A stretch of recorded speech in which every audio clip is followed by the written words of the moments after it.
Toa Matoro swam silently through the black waters of the pit. Behind him, the robot guardian Maxilos followed. To Matoro, it felt like having the shadow of doom hanging over him, for he knew what no one else did, that the mechanical body of Maxilos was possessed by the spirit of the evil Makuta. "Why so quiet?" asked Makuta in the hollow voice of Maxilos. "We have seen death and destruction today, with the promise of much more to come. We have seen heroes behaving like villains. You yourself have done things that even I would be reluctant to do. It is a time for celebration." "Shut up," said Matoro.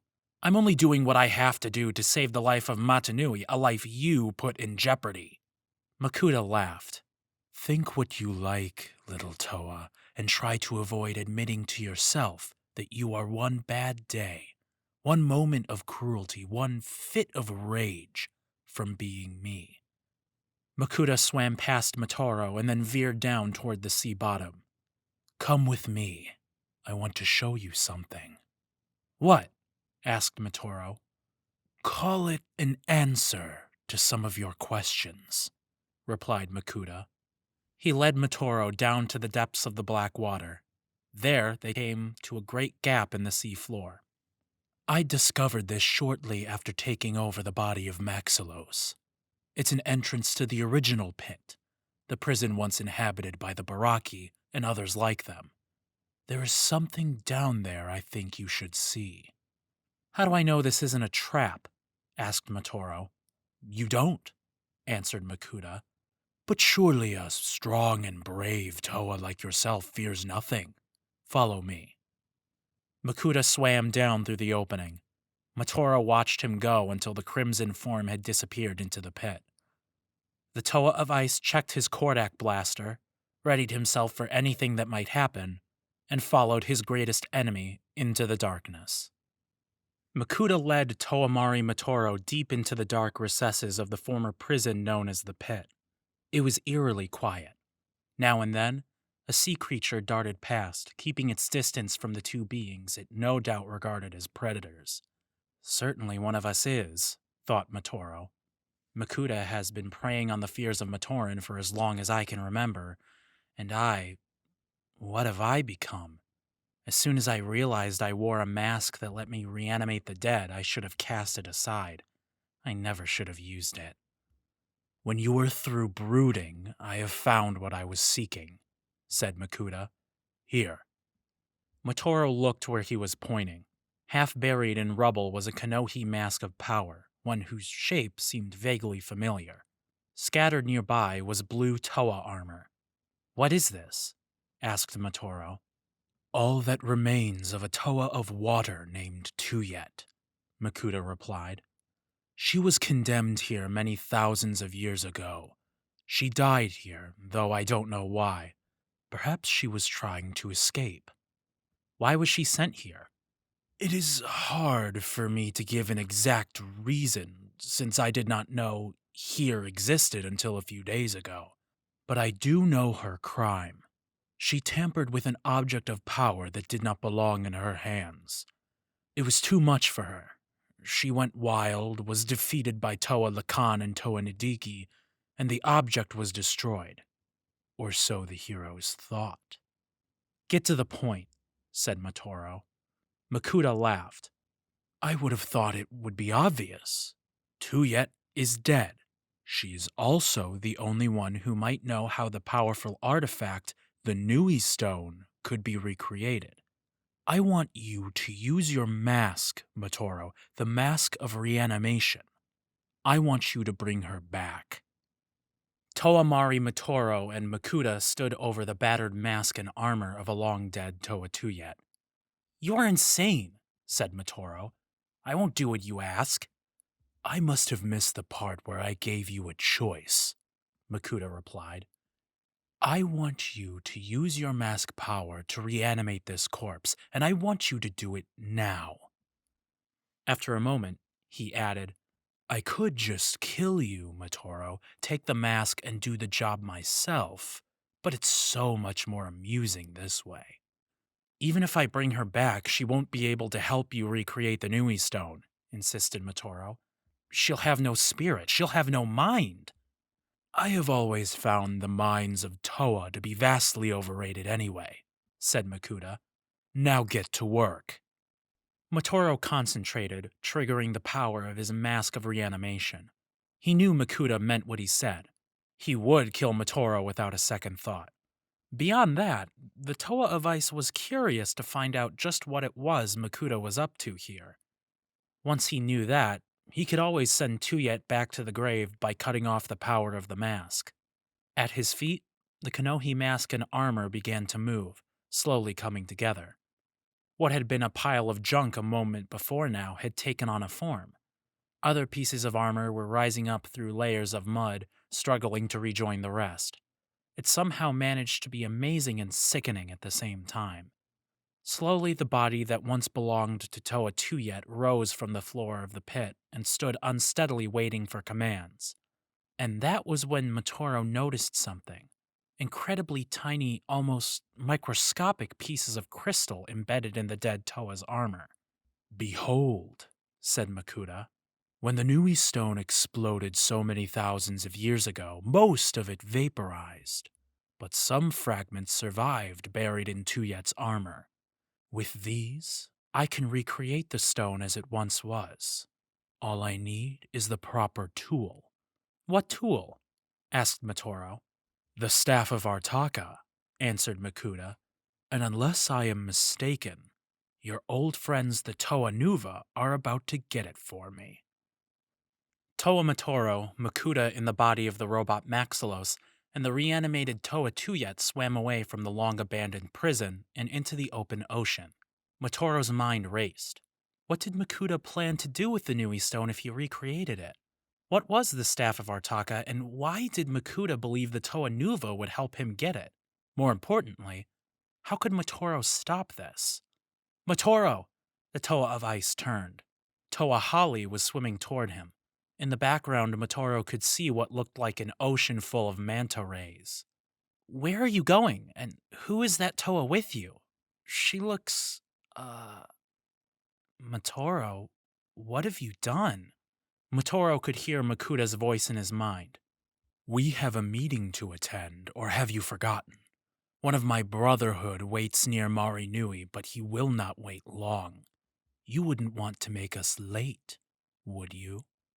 And Matoro, breathe a word to Holly, and neither of you will live to see another tide. Holly, don't worry.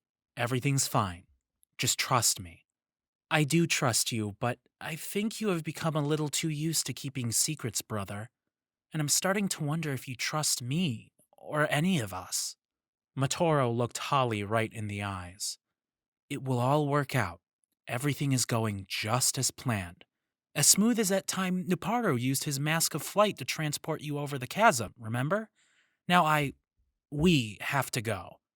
The three figures swam off, leaving Holly disturbed and not a little angry. Then a memory suddenly came to her. Wait a minute. When I flew with Nuparu, he dropped me. I almost got killed. Matoro was trying to send me a message. He's in trouble, and I wish I knew how to get him out. Note: the events of this chapter take place after the events of Dreams of Destruction, Chapter 6. Matoro felt like he was in the middle of a nightmare, and he dearly wished he could wake up. On his journey with Makuta and the reanimated Toa Tuyet, they had been attacked by Karzahni, the mad ruler of a realm of misery for Matoran. Karzahni sought the Staff of Artaka they carried, but Makuta was not about to give that up without a fight. When the battle began to go against him, Karzahni summoned a horde of Manas crabs to his aid. Manas. The word meant monster in Matoran, for that's what they are. The Toa of Ice's heart froze as the Manas moved in. He hurled his ice power at them, but they shrugged it off. Once it had taken 6 Toa to stop only a pair of Manas, and now he and Makuta faced hundreds. Strangely, the Master of Shadows did nothing. He didn't hurl shadow bolts or chain lightning. He just waited and watched until the crabs were well within striking distance. Then, he reached out with his mind, his most powerful weapon. Using his power to control beasts of land, sea, and air, He seized control of half the Manas and turned them against the others. It was a horrible sight as the huge, savage Manas tore at each other. Karzahni looked on in shock as his army disintegrated before his eyes. "Pests," said the Master of Shadows. "They do make such a mess. Perhaps, Karzahni, I should set the survivors on you." Now it was Karzahni's turn to smile.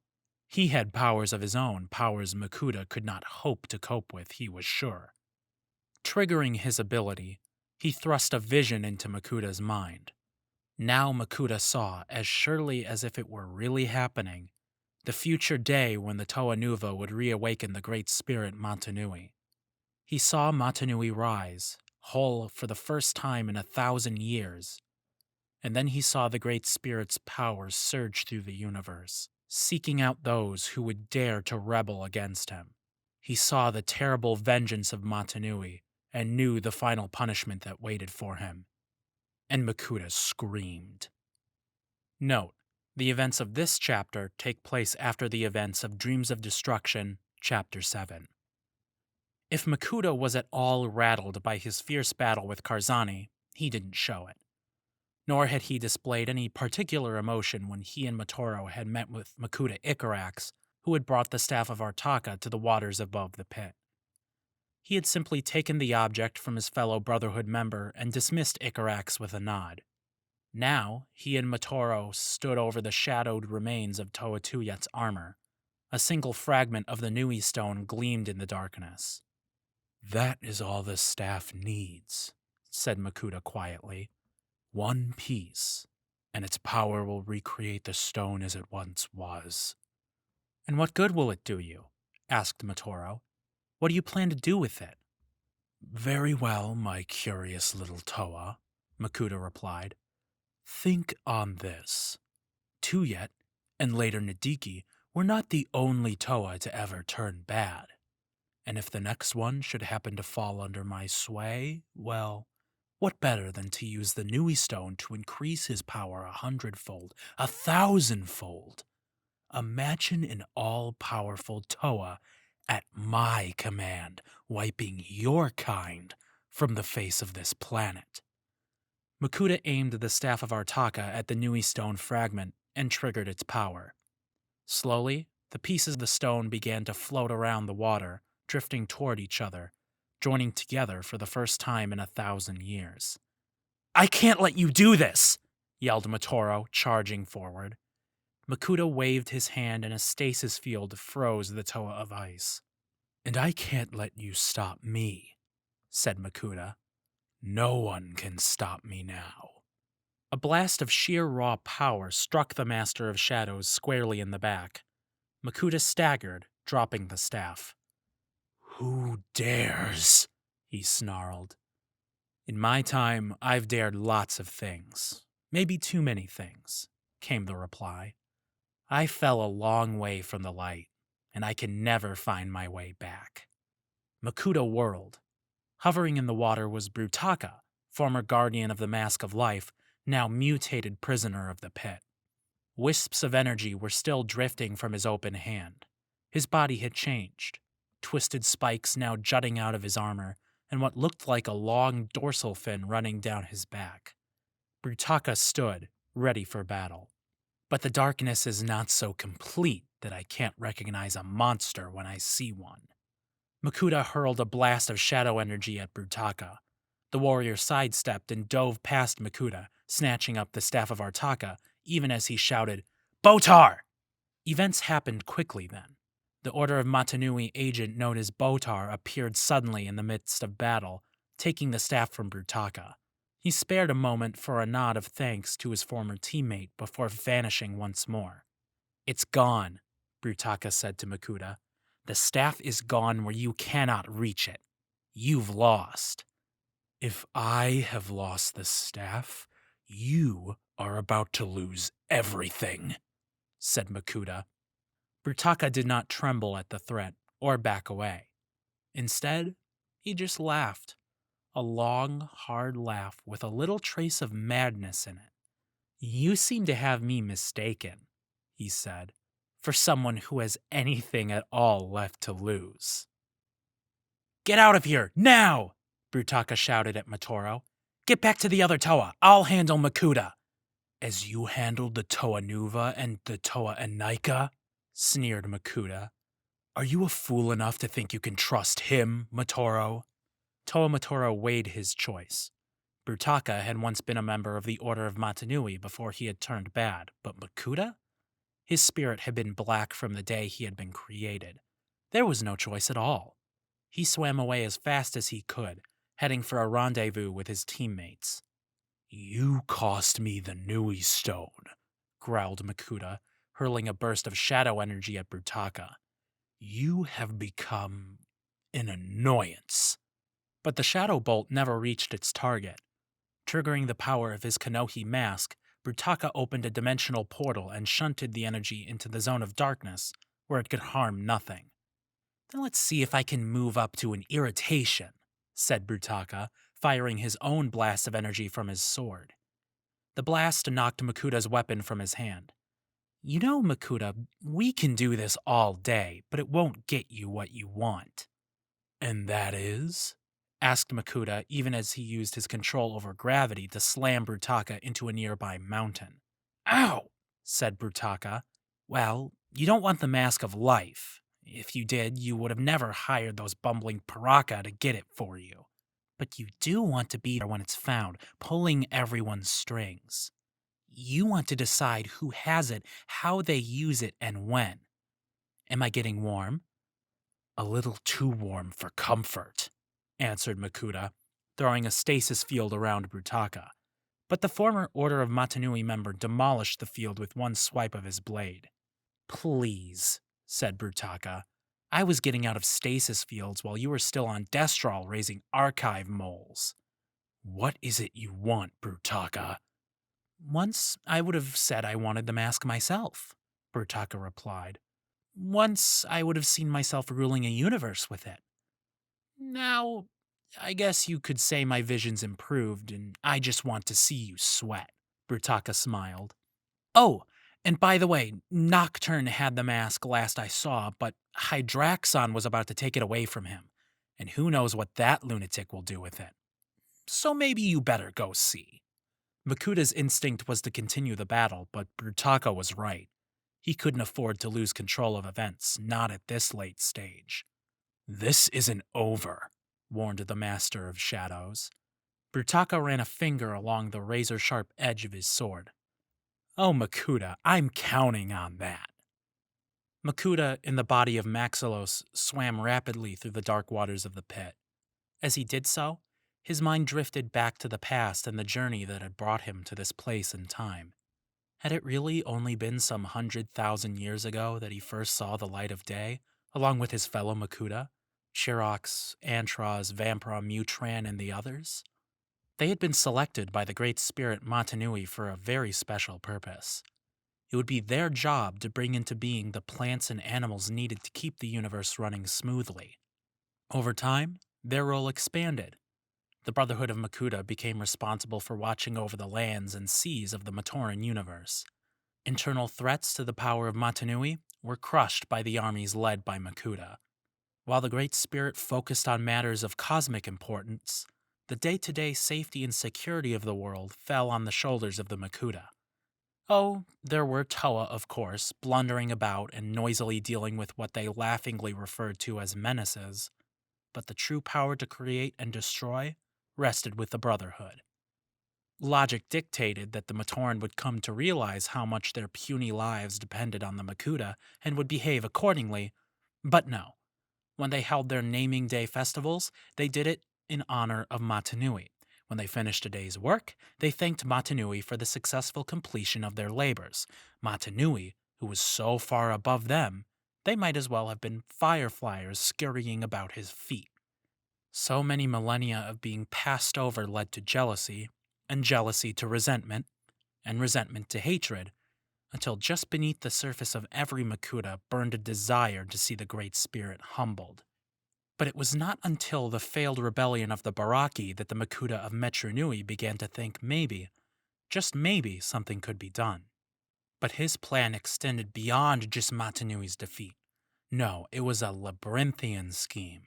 A plot that drew into its web multiple teams of Toa, Dark Hunters, Borak, Vizarak, and more.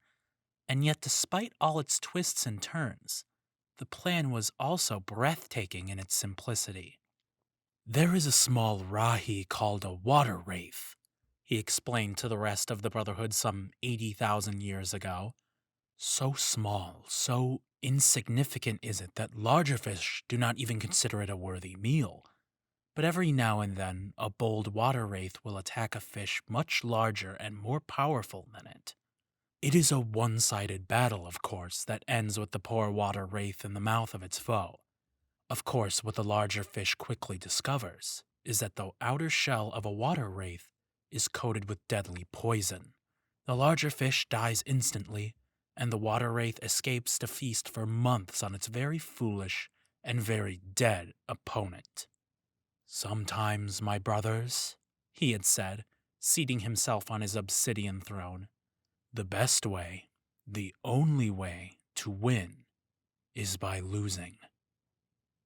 Makuta was cold, colder than he had ever been, colder even than the darkness he inhabited.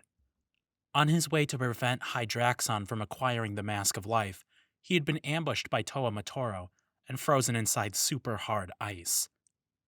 Now even his energy was beginning to crystallize, not at all good from his point of view.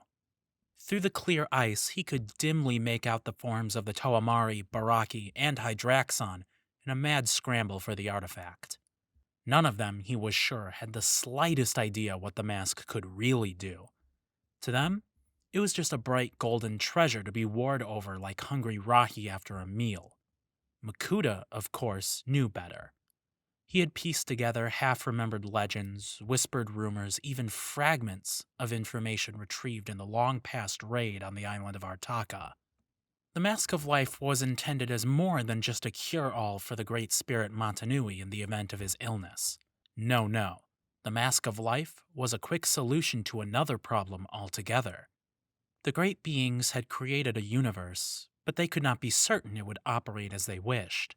And if it did not, if the population plunged into war, if pestilence and famine took hold, if all hope was gone, the mask would activate, draining all life from every being and ending the universe once and for all time.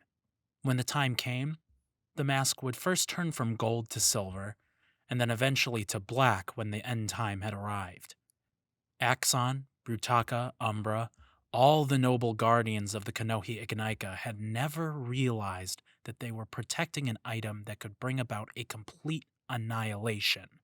But Makuta knew its true importance, and had factored that into his great plan. Of course, death by freezing had not been part of that scheme. That was when Makuta noticed something quite wonderful. A lone drop of water was falling down the outside of his icy prison. Then he saw why. Jaller had created a wall of flame. The heat was melting Matoro's ice, and freedom was moments away. The powerful limb of Maxillos shattered the prison, and Makuta guided his new body into the battle. It was time to move the plan one step closer to completion. End of record.